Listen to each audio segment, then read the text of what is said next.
Hello दोस्तों, आज हम पढ़ेंगे केमिस्ट्री के सबसे महत्वपूर्ण टॉपिक जल के बारे में, जो किसी न किसी एग्ज़ाम में जिसमें साइंस के क्वेश्चन आते हैं उसमें एक या दो प्रश्न इसमें से फंसते ही फंसते हैं। जल का रासायनिक फॉर्मूला होता है H2O। सूत्र इसके बनने का प्रक्रिया H2 + 1/2 O2 = H2O। ये जो अभिक्रिया है उसको ऊष्माक्षेपीय अभिक्रिया कहते हैं। ऊष्माक्षेपीय अभिक्रिया का तात्पर्य जिस रासायनिक अभिक्रिया में उत्पादों के साथ ऊष्मा भी निकलते हैं उसे ऊष्माक्षेपीय अभिक्रिया कहते हैं। तो ये अभिक्रिया में कुछ मात्रा में ऊष्मा भी निकलते हैं। ठीक है, अब पानी के गुणधर्म देखेंगे। पानी का परावैद्युतांक का मतलब माध्यम में करंट का प्रवाह, जो माध्यम में करंट का प्रवाह होता है वो पानी में कितना होता है। तो पानी का परावैद्युतांक 79.9 या 80 मान लिया जाता है। सेकंड गुण, पानी सर्वत्रीय विलायक होती है, मतलब घुलनशील है। आप पानी में जो भी चाहे वो चीज इसमें आप घोल सकते हैं, जैसे पानी में नमक हो गया, इस प्रकार से, इसलिए इसे सर्वत्रिक विलायक कहा जाता है। ठीक है। तीसरा, पानी हाइड्रोजन बंध बनाता है सहसंयोजी। हाइड्रोजन बंध का मतलब हाइड्रोजन के साथ ऑक्सीजन एकल बंध बनाता है, इसीलिए कहा जाता है पानी का एक गुण होता है हाइड्रोजन बंध बनाता है। चौथा, पानी का हाइड्रोजन बंध 4 डिग्री सेल्सियस पर घनत्व ज्यादा होता है। ये काफी बार एग्जाम में पूछा गया है कि पानी का हाइड्रोजन बंध कितने डिग्री सेल्सियस पर सबसे ज्यादा घनत्व होता है। तो ये 4 डिग्री सेल्सियस पर। घनत्व का मतलब अणु पास मतलब जो पानी के जो मॉलिक्यूल्स है, अणु है, वो सबसे ज्यादा पास कितने डिग्री सेल्सियस पे हो सकते हैं। तो 4 डिग्री सेल्सियस पे सबसे ज्यादा होते हैं। पानी की बंध कोण sp3, ये पानी का बंध कोण, ये बंध कोण क्या है इसके बारे में आगे और केमिस्ट्री के टॉपिक में देखेंगे। बस अभी आप जान लीजिए कि पानी के बंध कोण sp3 104.5 कोण होता है। ठीक है, बंध कोण का मतलब पानी जो है एक कोण बनाता है, जो अपने ही हाइड्रोजन के बीच में जो बॉन्डिंग होता है उसी को बंध कोण कहा जाता है। ठीक है, इसके और डिटेल रहेगा आगे के टॉपिक में। पानी के बंध कोण। पानी का रासायनिक गुण, पानी का ये जो हम लोग देखे हैं वो भौतिक गुण था। ठीक है, पानी का भौतिक गुण का मतलब क्या है, ये फिजिकली कैसे कैसे ये रिएक्ट कर सकता है और इसमें क्या क्या वर्क होता है। ठीक है, अब पानी का रासायनिक गुण, रासायनिक का मतलब जो गुण होगा आगे देखते हैं। पानी उदासीन होता है, मतलब पानी का जो pH मान होता है 7 pH होता है। ठीक है, यह धातु के साथ क्रिया कर हाइड्रोक्साइड बनाता है। धातु के साथ क्रिया का मतलब समझ सकते हैं, जो भी धातु रहेगा, जैसे हो गया लिथियम, सोडियम या पोटेशियम या ऐसे टाइप से किसी भी धातु के साथ ये क्रिया करके क्या बनाते हैं, हाइड्रोक्साइड बनाता है और H2 गैस निकालता है। पूछा जाता है दोस्तों कि अगर जल धातु के साथ क्रिया करता है तो क्या बनाता है, हाइड्रोक्साइड बनाता है। और अभी कथन निष्कर्ष के अनुसार ये भी हो सकता है कि हाइड्रोक्साइड बनाने के साथ कौन सा गैस निकलता है, तो इसमें हाइड्रोजन गैस निकलता है। धातु के कुछ एग्जाम्पल है, जैसे धातु में lithium, beryllium, sodium, magnesium, potassium, calcium, rubidium, caesium, ये सब धातु है। ये सब के साथ अभिक्रिया करके पानी हाइड्रोक्साइड बनाएगा और हाइड्रोजन गैस निकालेगा। ठीक है, जैसे एग्जाम्पल में सोडियम के साथ क्रिया करते हैं, सोडियम + H2O। ठीक है, ये क्रिया करके क्या बनाएगा, सोडियम हाइड्रोक्साइड + H2 गैस निकालेगा। देखिए यहाँ सोडियम के साथ गैस जल की क्रिया होने के बाद सोडियम हाइड्रोक्साइड बन रहा है और H2 गैस निकल रहा है। ठीक है, देखिए दोस्तों यहाँ पर से हाइड्रोजन गैस निकला।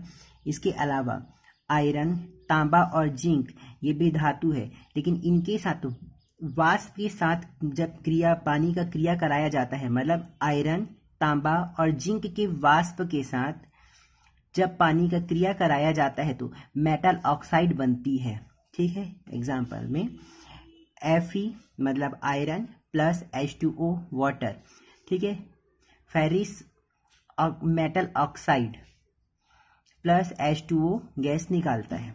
ठीक है, ये तो हो गया धातु के साथ क्रिया। अब रासायनिक क्रिया अधातु के साथ करने पर क्या होता है। अधातु के साथ जल की क्रिया अम्ल बनाती है। मतलब जब भी अधातु के साथ अगर पानी का क्रिया होगा तो उससे अम्ल बनेगा। ठीक है, ठीक। अब देखते हैं जैसे क्लोरीन प्लस H2O। ठीक है, जब अंधेरे में जब इसकी क्रिया करेंगे इन दोनों की तो HCl हाइड्रोक्लोरिक एसिड बनेगा प्लस हाइपोक्लोरस एसिड बनेगा। ये बहुत इंपॉर्टेंट है। जब क्लोरीन के साथ जल की क्रिया किया जाता है तो इसमें क्या क्या बनता है इसको पूछा जाता है। अंधेरे के साथ और प्रकाश के साथ दोनों की थोड़ी अलग क्रिया होती है। जब अंधेरे के साथ होता है तो हाइड्रोक्लोरिक एसिड और हाइपोक्लोरस एसिड बनता है, मतलब HCl प्लस HClO बनता है। ठीक है, अब क्लोरीन प्लस H2O, अब प्रकाश में क्रिया करने पर क्या बनेगा, हाइड्रोक्लोरिक एसिड तो बनेगा ही बनेगा प्लस O2 गैस निकलेगा। अधातु के साथ जल की क्रिया कराने पर अम्ल तो बनता ही है, लेकिन कौन सा गैस निकलता है प्रकाश में क्रिया कराने पर, तो ऑक्सीजन गैस निकलता है। ठीक है, इसे बैलेंस को देखने की जरूरत नहीं है कि दोनों तरफ लेफ्ट और राइट साइड बैलेंस है कि नहीं, इसमें सिर्फ क्या बनता है एसिड में और कौन सा गैस निकलता है ये इंपॉर्टेंट होता है। ठीक है, ठीक। धातु के ऑक्साइड के साथ जल की क्रिया कराने पर मेटल हाइड्रोक्साइड बनता है। धातु के ऑक्साइड के साथ क्रिया कराने पर मेटल ऑक्साइड बनता है। ठीक है, जैसे एग्जांपल में CaO। ठीक है, ये O जो है ऑक्साइड है प्लस H2O, CaOH2 मतलब कैल्शियम हाइड्रा ऑक्साइड बनता है। अधातु के ऑक्साइड के साथ, ये धातु के साथ हुआ, अब अधातु के ऑक्साइड के साथ जल की क्रिया कराने पर एसिड अम्ल बनता है। ठीक है, एसिड और अम्ल दोनों एक ही है। ठीक है, इसमें अम्ल बनेगा। एग्जाम्पल में CO2 प्लस H2। ठीक है, क्या बना, H2CO3 कैल्शियम अम्ल बना। ठीक है, कार्बनिक अम्ल बना। CO3 plus H2O H2SO4 sulphuric अम्ल बनता है। ठीक है, अधातु और धातु के साथ क्रिया देख लिए। अब जल जो होते हैं दो प्रकार के होते हैं, इसके बारे में देख लेते हैं, कठोर जल और मृदु जल। ठीक है, कठोर जल मतलब ऐसे पत्थर वाला या बर्फ नहीं, इसमें कठोर जल में कुछ मिला होता है, उसके कारण ये कठोर हो जाता है, जिसके में झाग निकलने में प्रॉब्लम, मतलब झाग नहीं निकलता है, साफ सफाई करने में दिक्कत जाता है। जैसे कि देखिए, जिसमें लवण की मात्रा अधिक हो वो कठोर जल कहलाता है। कठोर जल के दो प्रकार होते हैं, स्थायी और अस्थायी। स्थायी का मतलब क्या है, जो लंबे समय तक कठोर होते हैं, और अस्थायी किसी तरीके से हम उसकी कठोरता को कम कर सकते हैं। जैसे कैल्शियम व मैग्नीशियम के क्लोराइड व सल्फेट के कारण स्थायी कठोर जल बनता है। ठीक है, जिस जल में कैल्शियम व मैग्नीशियम के क्लोराइड व सल्फेट के रहेंगे उसके कारण क्या बनता है, स्थायी कठोर जल बनता है, MgCl2। ठीक है, कैल्शियम व मैग्नीशियम की कार्बोनेट व बाइकार्बोनेट के कारण अस्थायी कठोर जल बनता है। एग्जाम में पूछा गया है, कैल्शियम व मैग्नीशियम के कार्बोनेट और बाइकार्बोनेट के कारण अस्थायी कठोर जल बनता है। ठीक है, स्थायी कठोर जल के लिए क्या था, क्लोराइड और सल्फेट था, इसमें कार्बोनेट और बाइकार्बोनेट। ठीक है, अस्थायी के लिए MgCO3। अस्थायी कठोरता को दूर करने के लिए हम पानी को उबाल देते हैं, जिससे अस्थायी कठोरता दूर हो जाती है। स्थायी कठोरता को दूर करने के